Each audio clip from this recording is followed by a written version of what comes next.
In Oresteia, translated by Carson. This book contains 3 different plays: Agamemnon by Aeschylus, Electra by Sophocles, and Orestes by Euripides.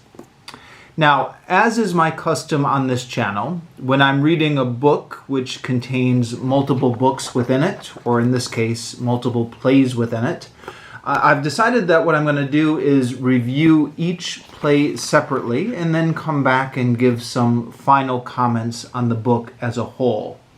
Which means I've already been talking about this book on this channel a lot. I've reviewed each of these 3 plays separately, and if you've watched those previous videos, you may not find a lot new in this particular video, so feel free to skip this one if you've watched the previous videos. But if you haven't watched the previous videos, I'm going to try and give some summary comments about this book. So this is known as An Oresteia instead of The Oresteia. The Oresteia is a collection of 3 plays by Aeschylus, which together makes up a trilogy, about the death of Agamemnon, killed by his wife, and then how Agamemnon is avenged by his children, his son Orestes and his daughter Electra. Orestes, who was the one who actually killed the mother, is then tormented by the divine agents of retribution, the Furies, for the crime of matricide, until Orestes finally gets forgiveness for the crime and is released from the torment of the Furies. So that's the story arc that makes up the original trilogy of The Oresteia.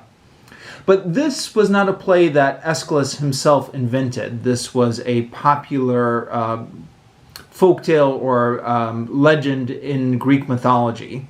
And so other writers also gave their version of it.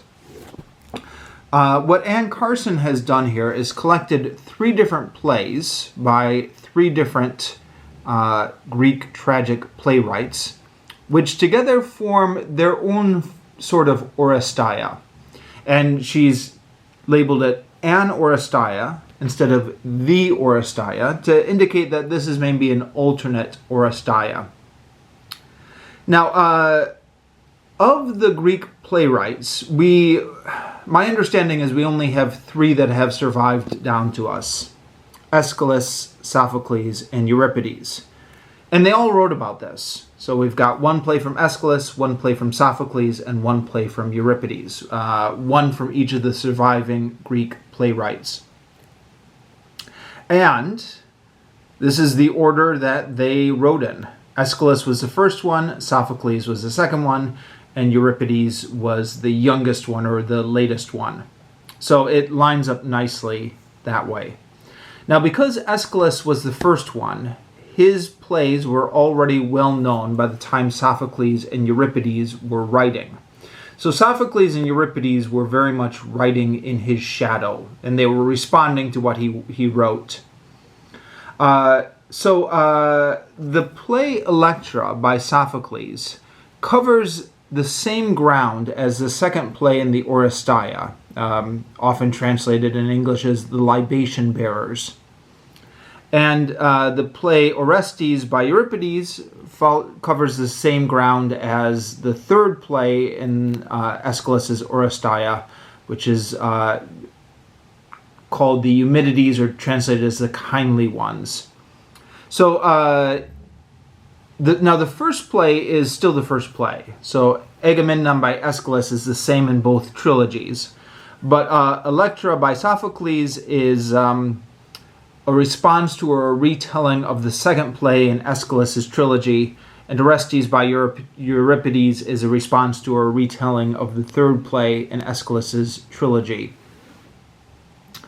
So it's interesting to put them together like this. I picked this book up just because it was in my library, and I had been thinking of picking this up for some time because I'd been meaning to read the classic Greek plays for some time. This has been a gap in my education.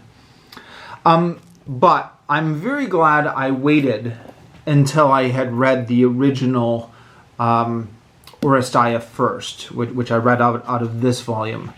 Because I think you really need to see what they're responding to appreciate. Actually, sorry, I'm going to take that back. Sorry, that's the danger of doing these videos unscripted. Sometimes you hear something come out of your mouth and then you realize it's wrong. You could enjoy this perfectly fine on its own merits. If you see this book in your local library or whatever, go ahead and pick it up. You can understand it. You can follow the plot line. You might not fully appreciate the relationship between the two, but you can always reread. You can always read the Oresteia later and then come back and reread this. And yes, certainly all that being said, I don't claim to fully understand everything myself. I'm still kind of learning about these plays. But anyways, there's a note from the translator at the beginning in which Anne Carson talks about how this came into being. And she starts off with the line, "Not my idea to do this," and then goes on to explain that she had already translated, I believe it was Electra by Sophocles and Orestes by Euripides first, and then was approached to translate Agamemnon by Aeschylus and together make an Oresteia. Now, she says, she says, "Who needs this? Aeschylus has already given us the Oresteia richer than rubies. Why monkey around with it?" So we've already got one perfectly good Oresteia. Why monkey around with it?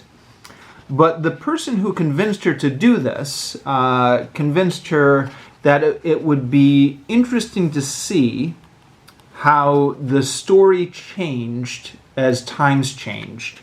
And the big event which happened between when Aeschylus was writing his plays to when Sophocles and Euripides were writing their plays was the Peloponnesian War, which was a huge traumatic event for ancient Athens and the whole Greek world, and caused a lot of the people living in it to lose their faith in the traditions and civilizations. This is stated directly here in the introduction. Let me see if I can find the exact line I'm looking for. It's always hazardous to try and find a line while you're filming. You can never find exactly what you're looking for. But anyways, they do mention that the Peloponnesian War.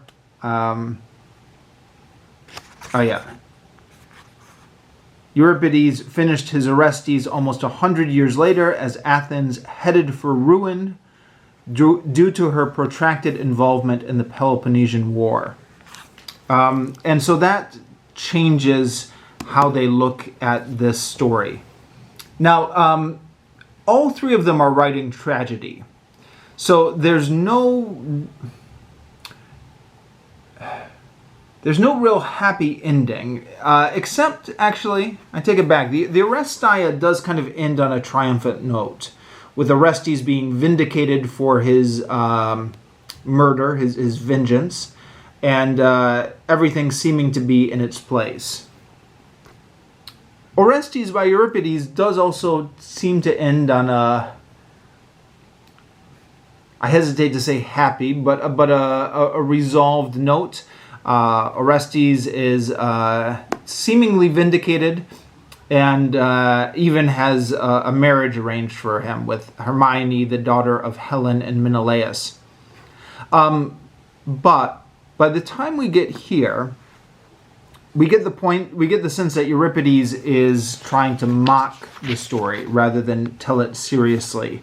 And this is something that Anne Carson talks about in her introduction.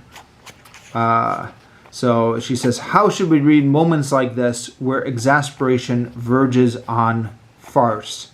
Sometimes I wonder if Euripides saw the very texture of reality as ironic." And again, this could be because of the times he lived through with the Peloponnesian War and the disintegration of Greek culture. Or not complete disintegration, but the descent of Greek culture. It was not a good time for Athens. So, it's interesting to see these three plays together. All three of them are translated by Anne Carson. In addition, she does an introduction to each one, which is a good introduction.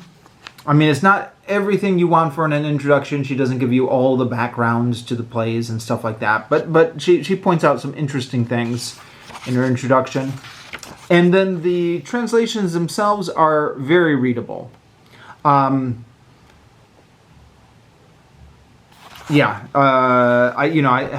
just finished a previous volume on classical tragedy, Greek and Roman, in which there were a lot of different writers and translators here, all of them readable, but I think Anne Carson might be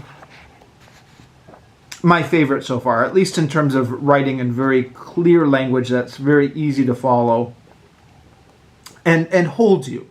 It holds your attention as you're reading it. There is almost no background given to the general story. So if you don't know anything about Greek mythology, who Agamemnon was, who Helen of Troy was, etc., then maybe this isn't the volume for you. Maybe pick up an introduction to Greek mythology first of all. But if you're familiar with Greek mythology and you know who these characters are, this is a very readable translation. So, I found this to be an interesting book, and I would recommend it.